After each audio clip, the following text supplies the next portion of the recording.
Morning friends, Sajami Sam, Irrigation Department, Junior Session 2020, Aptitude and Reasoning Section, Part 17. ठीक है, यहाँ got Part 16 टा करा दिया है, so एक टा भाल के चालू।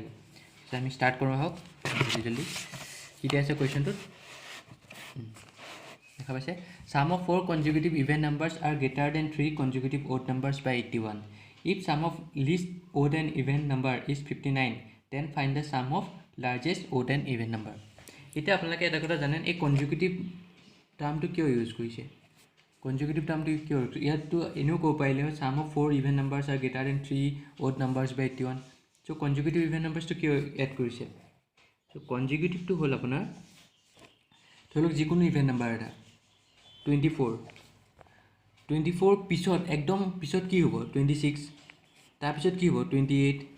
তাৰ পিছত কি হ'ব 30 সো এনেকৈ যদি আমি চাওঁ তেতিয়া এটো কনজুগেটিভ বুলি কয় মানে এটাৰ পিছত আনটো ইটো পিছত ইটো গম পাইছে না একেলগে যদি এনে যদি ইয়াত যদি অকল দিয়া হয় যে সাম অফ 4 ইভেন নাম্বাৰছ তো ইভেন নাম্বাৰ যিকোনো হ'ব পাৰে 46 তাৰপিছত 24 28 যিকোনো হ'ব পাৰে গম পাইছে ইয়াত কৈছে যে কনজুগেটিভ ইভেন নাম্বাৰছ মানে আমি এনেকুৱা ইভেন নাম্বাৰছ ল'ব লাগিব চাৰিটা যোনটো তাৰ পিছতে আহে 24 26 28 30 এনেকৈ পিছে পিছে 24 পৰা 28 হ'ব নোৱাৰে বুজি পাইছেনে কনজুগেটিভ হেতু মিনিং মানে আপোনাৰ এটা ইভেন নাম্বাৰ যদি 2 আছে নেক্সট টু 4 হ'ব লাগিব যদি নেক্সট টু 4 আছে ইটো 6 হ'ব লাগিব তেনেকৈ এ 2 পিছত 6 আহিব নোৱাৰে সো একেলগে সিৰিয়েলি যাব সো এইটো মানে কনজুগেটিভ ইভেন নাম্বাৰ সো আমি এটা কি লওঁ লেট কনজুগেটিভ ইভেন নাম্বাৰছ কেটা আমি কি লওঁ conjugative even numbers conjugative even numbers আমি কি ল'ব লাগিব এতিয়া আমি চাও কনজুগেটিভ ইভেন নাম্বাৰছ বা কনজুগেটিভ অড নাম্বাৰ যদি আপোনাৰ কোৱেশ্চনত দিয়া থাকে এটা আপুনি একেটাই ল'ব x plus 2 x plus 4 x plus 6 কাৰণ চাওক যদি আপোনাৰ যিকোনো ইভেন নাম্বাৰ এটা লৈ লওক 18 যদি x to 18 হয় 18 নেক্সট টু কি হ'ব 18 plus 2 20 নেক্সট টু কি হ'ব 22 24 বুজি পালেন 18 20 22 24 হৈ আছে চাওক গোটেইকেইটা আহি আছে 18 20 22 24 ইয়াৰ পিছতে গৈ আছে নে সো এইটো হ'ল কনজুগেটিভ সো এইকাৰণে আমি এইটো ললো আৰু কনজুগেটিভ অড নাম্বাৰছ কি ল'ম একেই হ'ব অড নাম্বাৰছ আমি ললো y লৈছো y plus 2 একে আহে y plus 4 y plus 6 ঠিক আছে চাওক যদি কনজুগেটিভ অড নাম্বাৰ যদি y to 3 হয় নেক্সট টু কি হ'ব 3 plus 2 5 3 plus 4 7 3 plus 6 9 মানে 3 5 7 9 একেলগে আহি আছে নে 3 5 7 9 আহি আছে নে সো এইকাৰণে আমি y plus 2 y plus 4 y plus 6 লৈছো আমি y plus 1 লও পাইলো কিন্তু y plus যদি 1 লও তে ইয়াত যদি আমি y plus 1 লও তে কি হ'ব যদি y অড নাম্বাৰ কৈছে ন যদি তো প্ৰথম অড নাম্বাৰটো যদি 3 হয় নেক্সট টু কি হ'ব 3 plus 1 4 সো তো ইভেন নাম্বাৰ হৈ গলগে সো এইকাৰণে আমি এটো লও সদায় এটো ল'ব এতিয়া কৈছে ইয়াত 4 কনজুগেটিভ অড ইভেন নাম্বাৰছ আমি চাৰিটা ললো আৰু কৈছে 3 কনজুগেটিভ অড নাম্বাৰ সো তিনটা কনজুগেটিভ অড নাম্বাৰ কথা কৈছে সো আমি তিনটা লৈছো 1 2 3 সো এইটো আমি 4 নম্বৰটো নলওঁ ঠিক আছে এতিয়া কৈছে sum of 4 consecutive even numbers ঠিক আছে sum of 4 consecutive even numbers এক সেকেন্ড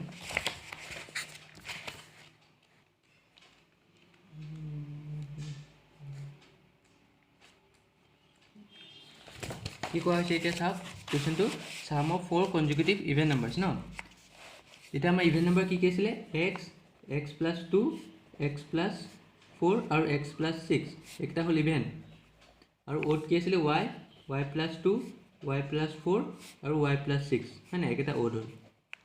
এটো আছিল কমা দি দিছো এতিয়া কৈছে sum of 4 consecutive even numbers sum মানে কি হয় প্লাস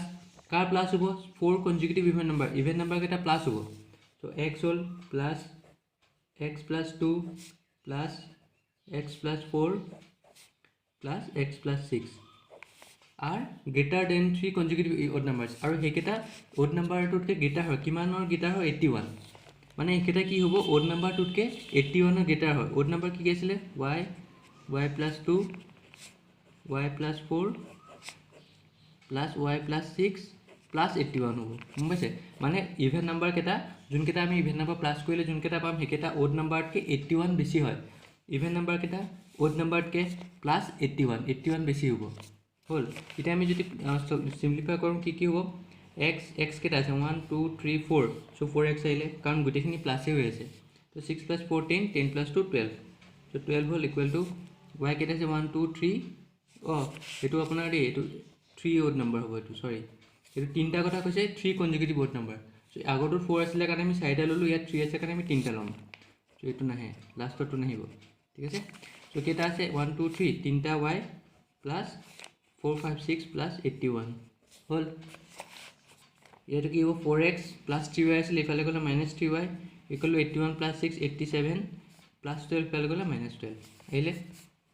তো এটো কিমান হ'ব 4x - 3y ইকুৱেল টু 10 / 2 গলে 5 এটা পান গলে 75 এটো পালো আমি এটো ইকুৱেশ্যন 1 দি দিম আমি ঠিক আছে নেক্সট কি কৈছে sir if sum of list odd and even number is 59 এটা কৈছে sum of list odd and even number এটা ইয়াত এই ইভেন আৰু ওড নাম্বাৰটোতকে সৰু কোনটো হ'ব একদম সৰু কোনটো হ'ব যোন এটো হ'ব যদি ইয়াত চাও যদি আপুনি এটো ইভেন নাম্বাৰ 2 হয় নেক্সট টু 2 পৰা স্টাৰ্ট কৰিলে 2 4 6 8 হ'ব সৰু কোনটো হ'ল এটো হ'ল যদি এটো 24 হয় 24 + 2 24 26 28 32 হ'ব সৰু কোনটো হ'ব এটো হ'ব সো এই কাৰণে x আৰু y টো একদম সৰু হয় লিস্ট হয় সেকেন্ড লিস্ট টো এটো হ'ব সো x আৰু y লিস্ট হয় সো ইয়াত কৈছে যে sum of list odd and even number is 59 sum মানে কি হয় প্লাস কাৰ মাজত প্লাস হ'ব লিস্ট ইভেন নাম্বাৰ কোনটো হ'ব x আৰু লিস্ট ওড নাম্বাৰ কোনটো হ'ব y তো হিহঁত দুটা সাম কৰিলে কি হয় 59 এটো হ'ল এতিয়া আমি যদি 40 আমি এই দুটা পৰা সলভ কৰি x আৰু y উলিয়াব লাগিব সো আমি এটুক 4 দি মাল্টিপ্লাই কৰি দিম 4x + y কাৰণ ইয়াত 4x আছে কাৰণে আমি ইয়াত 4 দি মাল্টিপ্লাই কৰিছো আৰু ইফালে মাল্টিপ্লাই কৰিলে ইফালেও মাল্টিপ্লাই কৰিব লাগিব তেতিয়াহে আপোনাৰ কেনসেল হৈ আকৌ একে বাকি থাকে সো এটো কিমান হ'ব 4x + 4y equal to 4 9 36 6 3 carry 20 23 এটো হ'ল তো ইকুৱেশ্যন 2 দিম এতিয়া 1 টো আমি ইয়াত বহাই দিও যদি আমি বহাই দিও 4x - 3y ইকুৱেল টু 75 এটো হ'ল 1 2 হয়নে এটো 1 2 সো আমি যদি সলভ কৰো কিমান হ'ব এটো মাইনাস কৰি দিও মাইনাস কৰিলে কিমান হ'ব ইয়াত প্লাস আছিল এটো মাইনাস হ'ব আৰু ইয়াত মাইনাস আছিল এটো প্লাস হ'ব এটো প্লাস আছিল ইয়াত মাইনাস হৈ যাব হয়নে এনেকৈ সাইন চেঞ্জ হয় এটো পৰা যদি আমি মাইনাস কৰো এটো তো ইয়াত যি সাইন আছে এটা উল্টা হৈ যাব সো 4x - 4x এটো 0 হ'ল আৰু 4x 4y + 3y এটা মাইনাস টো নাচাও এটা আমি প্লাস টো চাম 4y + 3y 7y equal to কিমান হ'ব এটো মাইনাস কৰক 6 / 5 গলে 1 23 / 7 কৰিলে কিমান হ'ব 15 হ্যাঁ 23 / 7 গলে 16 হ'ব এটো হ'ল এতিয়া y ইকুৱেল টু কিমান হ'ব y ইকুৱেল টু 161 / 7 কিমান হ'ল তো 7 * 2 = 14 7 * 3 = 21 y equal to 23 then y 23 পালো এটা ইয়াত কি আছিল x + y equal 59 so y equal to কিমান হ'ব 59 - x হ'ল ইয়াত আমি উলিয়াই দিছো 59 - x so 59 sorry আমি y উলিয়ালো ন so to x equal to 59 - y হয়নে x equal to 59 - y so 59 y কিমান আছিল 23 কিমান হ'ল 9 / 3 গলে 6 হ'ব 5 / 2 গলে 36 ঠিক আছে এটো x আৰু y পাই গলো এটা ইভেন নাম্বাৰ কেটা কি হ'ব ইভেন নাম্বাৰ কেটা কি হ'ব কি আছিল আমাৰ x + 2 x + 4 আৰু x + 6 x আহিলে x + 2 কৰিলে কিমান হ'ব 38 x + 4 কৰিলে কিমান হ'ব 40 আৰু ইফালে 42 হয়নে আৰু ওড নাম্বাৰ কেটা জাস্ট একো নাই একেটাত আপোনাৰ y ভ্যালু আৰু x ভ্যালু পুট কৰি দিলে হ'ল 30 y x ভ্যালু কিমান পাইছিলো 36 আৰু 36 36 + 2 40 36 + 4 40 36 + 38 36 + 4 40 36 + 6 42 সো x ঠাইত 36 বহাইলে হ'ল যেনেকৈ y ঠাইত আমি কি বহাম 23 তো কি হ'ব ওড নাম্বাৰ কেটা 23 23 + 2 25 আৰু 23 + 4 27 So এটা আমাক কোৱেশ্চনত কি দি আছে চাওক কোৱেশ্চনত কি দি আছে then find the sum of largest odd and even number এটা এটো সবতছে সৰু হ'ল আৰু লাৰ্জেষ্ট কোনটো হ'ল 42 ইয়াৰ লাৰ্জেষ্ট কোনটো হ'ব 27 সো 42 আৰু 27 কি হ'ব সামটো ল'ব লাগিব সামটো মানে প্লাস 9 69 এটো আমাৰ আনসাৰটো কি হ'ব 69 বুজি পালে কেনে কৰিলো কনজিকিউটিভটো আপুনি চাব যদি ইয়াত কনজিকিউটিভ দিয়া নাথাকে আপুনি যিকোনো ইভেন নাম্বাৰ ল'ব কিন্তু ইয়াত কনজিকিউটিভ দিয়াই থাকিব যদি 4 সাম অফ এনেকৈ দিয়া থাকে তে কনজিকিউটিভ দিয়া থাকে কনজিকিউটিভ মানে হ'ল আপোনাৰ যোনটো একেলগে গৈ আছে 2 4 6 8 তেনেকৈ এটা অকল ইভেন নাম্বাৰ মানে হ'ল যিকোনো ইভেন নাম্বাৰ 40 70 এটো কিন্তু 40 70 এটো কনজিকিউটিভ হ'ব নোৱাৰে 40 পিছত কনজিকিউটিভ হ'বলৈ 42 লাগিব তেনেকৈ 44 46 ঠিক আছে নেক্সট চাওঁ average of x y z is 24, x is to Y equal to 2:3 আৰু x plus y equal to 60, find x minus z. এতিয়া আমাক কৈছে average of x y z is 23, x y z এভাৰেজটো কেনেকৈ ল'ব, x y Z কেইটা আছে, 3টা আছে, ডিভাইড বাই 3 ইকুৱেল টু 24, হয়নে? এতিয়া কি হ'ব, x plus Y plus Z equal to 24 into 3, কিমান পাম এইটো 1272 হ'ল। এইটো হ'ল। এতিয়া আমাক কি কৈছে, X is to Y equal to 2:3, মানে এক্সটো আমি ল'ব পাৰোঁ টুৱাইছ এ আৰু ৱাইটো ল'ব পাৰোঁ আপোনাৰ 3a। সেইটোৱে ৰেচিঅ'ত, সেইটোৱে আপোনাৰ প্লাছ পইণ্ট আছে যে যিকোনো আপোনাৰ নাম্বাৰ দিয়া থাকে যদি এক্স ইকুৱেল আমি 2a লৈ ল'ব পাৰোঁ, ৱাই ইকুৱেল টু 3a লৈ ল'ব পাৰোঁ, ঠিক আছে। এতিয়া নেক্সটটো কি দিয়া আছে, x plus y equal to 60 দিয়া আছে, এইটো x plus y equal to 60, so' x মানে কি আছিলে 2a, ৱাই মানে কি আছিলে 3a ইকুৱেল টু 60, মানে 5a ইকুৱেল টু 60 পালে, হয়নে? এতিয়া a ইকুৱেল টু কিমান হ'ব, a ইকুৱেল টু 60/5 কিমান হ'ল 12 হ'ল। চ' a যদি 12 হয়, এক্স আৰু ৱাই কিমান হ'ব, এক্স কিমান হ'ব 2 ইনটু 12 আৰু ৱাই কিমান হ'ব 3 ইনটু 12, হয়নে? এই ঠাইত বহাইলে হ'ল। চ' এক্স কিমান হ'ব 24, ৱাই কিমান হ'ব 36, এইটো পালে এক্স আৰু ৱাই ভেলু পাই গ'ল। এতিয়া আমাৰ জেডটো উলিয়াব কি লাগে, এক্স মানে জেড, চ' আমাৰ জেডটো লাগে, জেডটো ইয়াত কি আছে, x plus Y plus Z equal to 72, তো এক্স প্লাছ ৱাই মানে এক্স আৰু ৱাই ভেলু পুট কৰি দিয়ক, 24 plus 36 plus Z equal to 72 হ'ল, হয় নাই? এতিয়া জেড ইকুৱেল টু কিমান হ'ব, জেড ইকুৱেল টু 72 মাইনাছ, এতিয়া এইটো কিমান হ'ব 1060, কাৰণ এই দুটা প্লাছ কৰিলে কিমান হ'ব 60, তো 72 মাইনাছ 60 হ'ল, হয় নাই? তো 72 মাইনাছ 62 হ'ল, 7/6 equal to 1, 12, Z equal to 12। তো এতিয়া পালোঁ Z equal to 12, x y Z পালোঁ। এতিয়া আমাক কি লাগে, এক্স মাইনাছ জেড, চ' এক্স মাইনাছ জেড আমি ওলাই দিব পাৰিম। এক্স মাইনাছ জেড, এক্স কিমান আছিলে 24 মাইনাছ জেড কিমান আছিলে 12, কিমান হ'ল 12, এতিয়াতো হৈ গ'ল চিম্পলি, বুজি পালে কেনেকৈ কৰিলোঁ। খালি আমি এভাৰেজটো উলিয়াই ল'লোঁ, তাৰপিছত কি কৰিলোঁ, এক্স কিলো ৰেচিঅ'ত দিয়া আছে, যদি আপোনাৰ যিকোনো চাম ৰেচিঅ'ত দিয়া থাকে তেতিয়া আপুনি এনেকৈ ল'ব পাৰে, মানে X is to Y equal to 6/5, 6 is to 5 দিয়া হ'লে এতিয়া আমি এক্স ইকুৱেল টু 6a ল'লোঁ হয়, ৱাই ইকুৱেল টু 5a ল'লোঁ হয়, তেনেকৈ x equal to 2a, Y equal two 3a, so' x plus Y 60 দিয়াই আছে, চ' এই দুটা প্লাছ কৰিলোঁ, a ওলাই গ'ল, a ওলালে আমি ইয়াত বহাই দিলোঁ, বহাই দিলে এক্সৰ ভেলু ওলাই গ'ল, এক্স আৰু ৱাই ভেলু ওলাই গ'ল, এক্স আৰু ৱাই ভেলু ওলালে আমাৰ কি হ'ব, জেডৰ ভেলু আমি পাই গ'লোঁ, জেডৰ ভেলু পাই গ'লে আমি কি উলিয়াব পাৰিম, এক্স মানে জেড, কাৰণ এক্স মানে জেডত এক্স আৰু জেডৰ ভেলু লাগে, ৱাই ভেলু আপোনাৰ উলিয়ালেও হয়, কিন্তু আপুনি ইয়াত ৱাই ভেলু পুট কৰিব লাগিব নহয়, চ' সেইকাৰণে, ঠিক আছে। চ' নেক্সটটো চাওঁ আহক,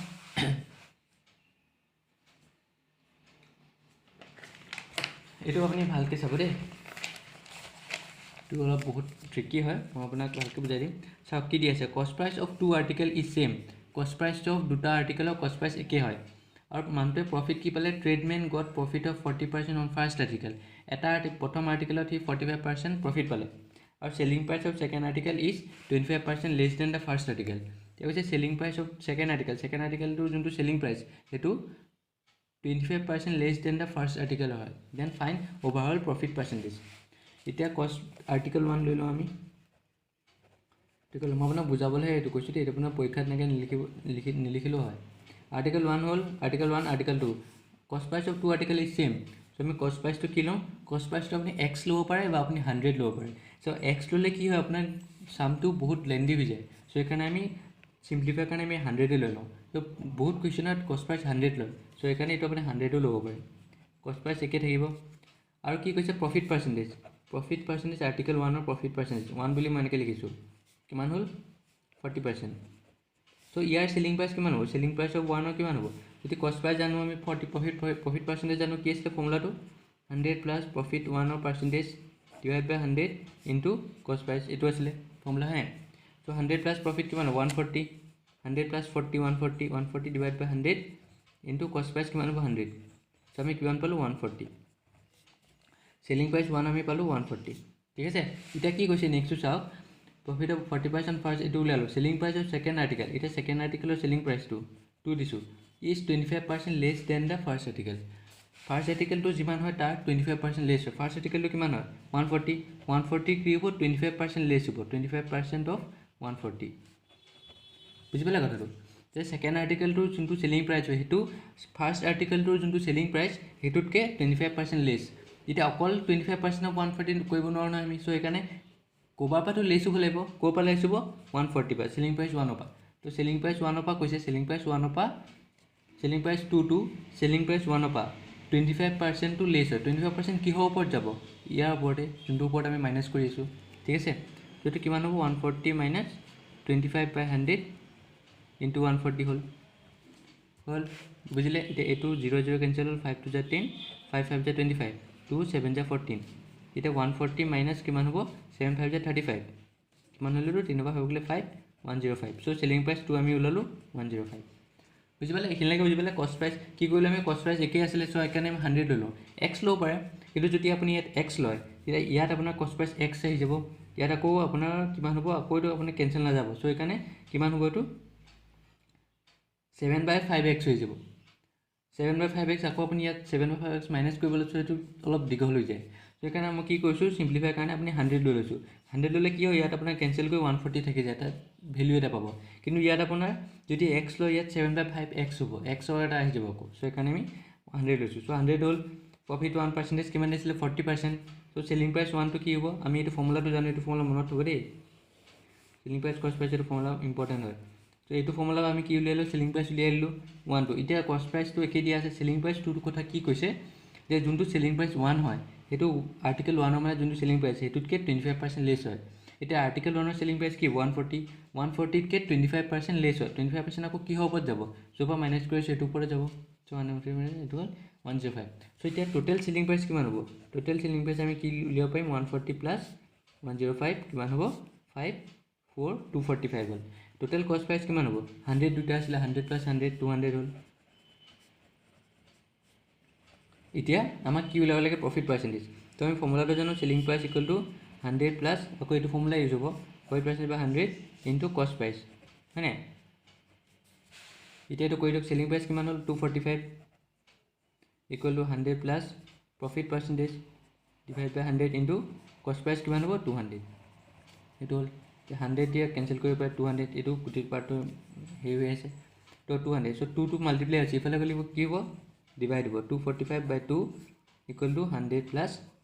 profit percentage হয়নে এতিয়া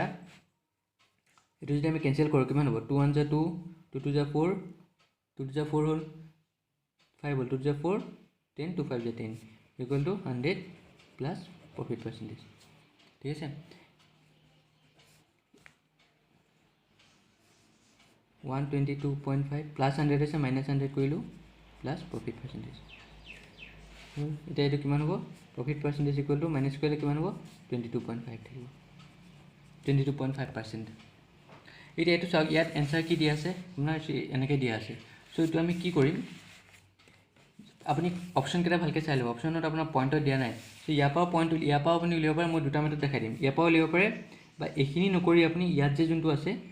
245 by 2 minus 100 equal to profit percentage হল এটো হয় নাই so profit percentage equal to কিমান হ'ব 245 2 যদি আমি এলসিএম লও 2 1 যা 2 1 into 245 245 minus ইয়াত 1 আছে 1 2 যা 2 2 into 100 200 এটো হল সো এটো কিমান হল 45 by 2 এটো যদি আমি ডিভাইড কৰো 45 যদি আমি ডিভাইড কৰো 2 দি 2 2 যা 4 5 হলে 2 2 যা 4 1 আইলে সো এটো কি হ'ব 22 2 by 1 by 2 এটো হল 22 যা 44 44 plus 1 45 45 by 2% এটো হল আকৌ ইয়াপা যদি আপুনি চাই ইয়াপা যদি আপুনি ৰেশিও লেভেল কেনে কৰিব 22.5 আছে পয়েন্ট আগত কেটা আছে এটা আছে সো আমি এটো ইনটু 10 কৰি দিম ইনটু 10 কৰিলে তলটো 10 এটা ইনটু হ'ব কাৰণ তেতিয়া আকৌ কেনসেল হৈ পেলে আকৌ 22.5 এ থাকি যাব কম্পালে এই কাৰণে কৰিলো এটো সো এটো কিমান হ'ব 225 এটো হল 10 5 টি কেনসেল কৰক 5 2 যা 10 5 4 যা 20 5 4 যা 20 45 by 2 লাগে সব তে তো এটো পাই এখিনি পাই কি হ'ব আকৌ ডিভাইড কৰিলে কি পাই যাব সো মই দুটা মেথড দেখাইলো আপুনি যদি অপশনত চাই লব যদি আপুনি এটো বাই চান্স কৰিলে তে আপুনি এনেকে উলিয়াব পাৰে যদি ইয়াতে ৰখি পেলে আপুনি চাই যে অপশনত এনেকে দিয়া আছে সো এখানে আপুনি এটো এলসিএম লৈ কৰিলে হল ঠিক আছে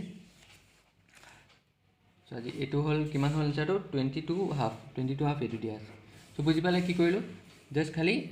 ম্যাক্সিমাম এটো সেলিং প্ৰাইস আৰু উলিয়াই লব এটো জেট কৰিলে তে x যদি উলোৱা হয় x যদি কৰা হয় মানে তে আপুনি বহুত লেন্ডি হল হয় তো নেক্সট কোৱেশ্চন টো লাহো কি দিয়া আছে 25% of 16 into 15 minus question mark whole cube equal to 256 এই question mark value to level আপুনি ঠিক আছে আমি এটো লিখি লম 25% of 16 into 15 minus x whole cube equal to 256 এতিয়া চাওক বদমাছৰ মতে ব্ৰেকেটটো আপুনি আগতে কৰিব লাগিব, কিন্তু ব্ৰেকেটটো ইয়াত কৰিবলৈ কি হয়, এইটো লেন্দি হৈ যাব। চ' এইটো আমি কেনেকৈ কৰিম, আমি ফাৰ্ষ্ট ভাঙি লওঁ 25/100 ইনটু 16 হ'ল, হয় নাই? 25% মানে 25/100 অফ মানে into 16 into 15 minus x whole cube equal to 256, ঠিক আছে? তো এইটো আমি এনেকৈ থৈ দিওঁ। এতিয়া চাওক কেঞ্চেল কৰিব লাগিব। এতিয়া আপুনি গোটেইকেইটা মাল্টিপ্লাই আছোঁ, আমি কেঞ্চেল কৰিব পাৰিম। 25 4 টাইমছ হ'ল, হয় নাই? 25 1 × 25, 25 4 × 100, 4 4 × 16, ঠিক আছে? এতিয়া আমি কি পালোঁ, 4 into 15 minus x whole cube equal to 256, হয় নাই? 4টো মাল্টিপ্লাই হৈ আছে, ইফালে গ'লে কি হ'ব, 4টো ডিভাইড হৈ যাব, ডিভাইড বাই 4, গম পালে? এতিয়া কি হ'ব, যদি ডিভাইড হৈ গ'লে কি হ'ব, 4 6 × 24, 4 4 × 16, ঠিক আছে? এতিয়া এইটো 64টো আমি কেনেকৈ লিখিব পাৰোঁ, 4 ইনটু 4 ইনটু 4, হয় নাই? 64টো এনেকৈ লিখিব পাৰোঁ। এইটো মানে কি, 15 minus x whole cube equal to 4 cube. এতিয়া চাওক, যদি ইকুৱেল চাইনত দুইফালে কিউব থাকে বা তেনেকৈ স্কুৱেৰ থাকে, তেতিয়া আপুনি কি হয়, আমি এনেকৈ লিখিব পাৰোঁ যে কিউব কেঞ্চেল হৈ পেলাই আপুনি 15 মাইনাছ এক্স ইকুৱেল টু 4 লিখিব পাৰোঁ, গম পালে? যদি ইকুৱেল চাইনত যদি 15 minus x whole cube equal to 4 square থকা হয়, যেতিয়া 3 আৰু 2 থকা হয়, তেতিয়া আপুনি কেঞ্চেল কৰিব নোৱাৰিলে হয়। ইকুৱেল চাইনত বোথ চাইডে যদি একেই পাৱাৰ থাকে, তেতিয়া আপোনাৰ কেঞ্চেল হৈ এনেকৈ থাকিব, অকল এই টাৰ্মকেইটা থাকিব। চ' এক্স ইকুৱেল টু কিমান হ'ব, এক্স ইকুৱেল টু 15 মাইনাছ 4 কিমান হ'ল, 12 11, বুজি পালে? চ' 11 এনচাৰ হ'ব, গম পালে? কি কৰিলোঁ, খালি আপোনাৰ এইটো ভাঙি দিলোঁ, প্ৰথম কেঞ্চেল কৰিলোঁ, তাৰপিছত 4টো ইফালে লৈ গ'লোঁ। এতিয়া আমি দেখিলোঁ যে 64 ওলাইছে, 64টো কি হয়, 4 কিউব হয়। চ' কিউব কিউব মিলি গ'ল, চ' সেইকাৰণে আমি কিউব কিউব কেঞ্চেল কৰি 15 মাইনাছ এক্স ইকুৱেল টু 4 লৈ ল'লোঁ। চ' কিমান হ'ব, এক্স ইকুৱেল টু 15 মাইনাছ 4 11। এতিয়া নেক্সটটো চাওঁ, নেক্সটটো এইটো বহুতৰে সহজে, কিন্তু বহুতে এনেকৈ দিগদাৰ পায় এইবিলাক কৰিবলৈ। 3 1/3 মাইনাছ এক্স লৈ লওঁ আমি কুৱেশ্যন মাৰ্কটো into 3 square divide by 2 cube equal to 2 5/6, এইটো দিয়া আছে। এতিয়া 3 1/3 আমি কেনেকৈ কৰিম, আমি এইটোৰ লগত এইটো মাল্টিপ্লাই কৰোঁ। 3 × 3 9, 9 ইয়াৰ এইটোৰ লগত প্লাছ কৰি দিওঁ। 3 × 3 9, 9 + 1 10, 10/3 মাইনাছ এক্স ইনটু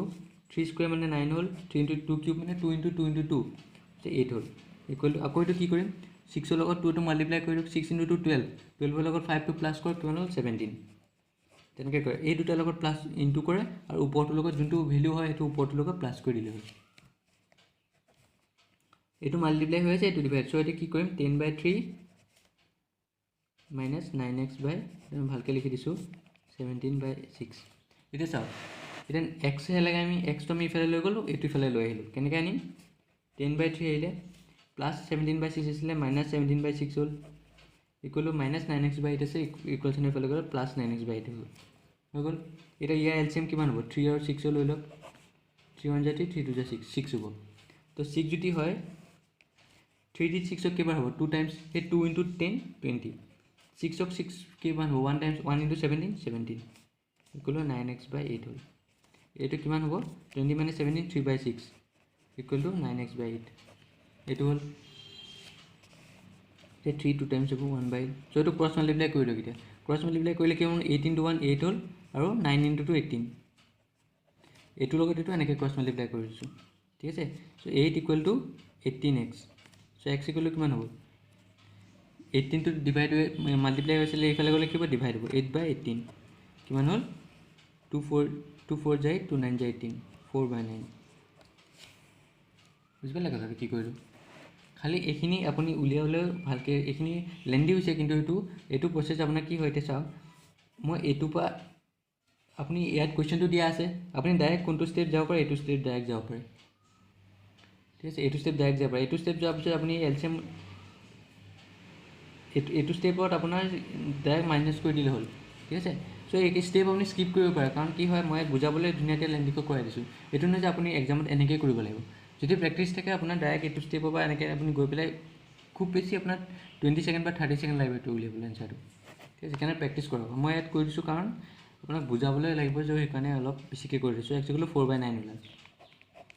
বুজিলে? ত' এতিয়া আজি ইয়াতে হৈছোঁ। চ' নেক্সট ক্লাছত মই আৰু ভালকৈ অলপ ধুনীয়াকৈ কৰাই দিম, আৰু অংকবিলাক দি দিম। আৰু কষ্ট প্ৰাইচ এইটো ভালকৈ যদি বুজি নাপায়, চ' মোক কমেণ্ট ছেকশ্যনত কমেণ্ট কৰি দিব তাতে কমেণ্ট অপশ্যন এটা আছে তাত কমেণ্ট কৰিব যোনটো এইটো অলপ বুজাত দিগদাৰ হৈছে মই নেক্সট ক্লাছত আকৌ সেইটো ৰিপিট কৰাই দিম ঠিক আছে চ' আজি ইয়াতে আহিছোঁ চ' মোৰ চেনেলটো লাইক ছাবস্ক্ৰাইব আৰু শ্বেয়াৰ কৰিবলৈ নাপাহৰিব চ' থেংকছ এ লট